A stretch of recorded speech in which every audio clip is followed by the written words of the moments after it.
ফেৰীবিলাকতে নমস্কাৰ বন্ধুসকল, মাজুলী এইটো জাহাজ আহি আছে। নিমাতী ঘাটত আছো বৰ্তমান। গাড়ী উঠাই কি আমি পাৰ হৈ যাম। এইটো আপোনাৰ ঘাট, সেই জাহাজটো লাগি যাব। আমি ষ্টাৰ্ট কৰিছো যাৱাৰ কাৰণে। চাব হা, একদম ধুনীয়া লাগিছে। এই যে ৰ'দ পৰি আছে, কেনেকা পৰি আছে, একদম ৰেড ৰেড অৰেঞ্জ অৰেঞ্জ লাগি আছে। কিমান মানে মাজৰ দি যাই আছে। বহুত ডাঙৰ হৈ গ'ল ব্ৰহ্মপুত্ৰখন। আমাৰ গুৱাহাটীতকে বহুত ডাঙৰ হৈ গ'ল। দেখাতো দেখা পাই থাকে, কিন্তু বহুত দূৰ। পুৰা পাৰ হোৱাতে 2 ঘণ্টা লাগে। ভাবি আছিলো সোনকালে পাব, 2 ঘণ্টা লাগি গ'ল। এই গাড়ীবিলাক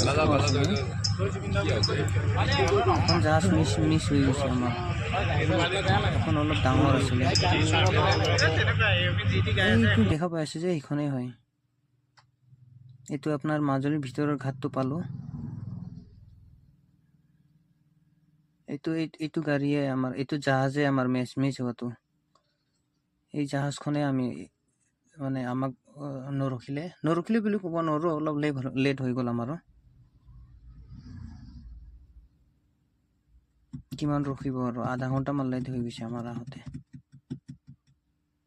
এইখন অলপ ডাঙৰ, আমি যোনটোত উঠিছো তাতকে বেছিয়ে ডাঙৰ।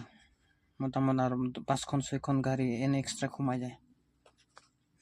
আৰু ষ্টেণ্ডাৰো আছে পেচেঞ্জাৰৰ বৰ বহাবিলাক। একদম ভাড়া কেনেকা এইটোহে নাজানো। একদম সন্ধিয়া হৈছে আৰু পুৰা আবেলি হৈছে। এইটো ৰ'দটো একদম অৰেঞ্জ হৈ আছে। কেমেৰা ভাল নহয়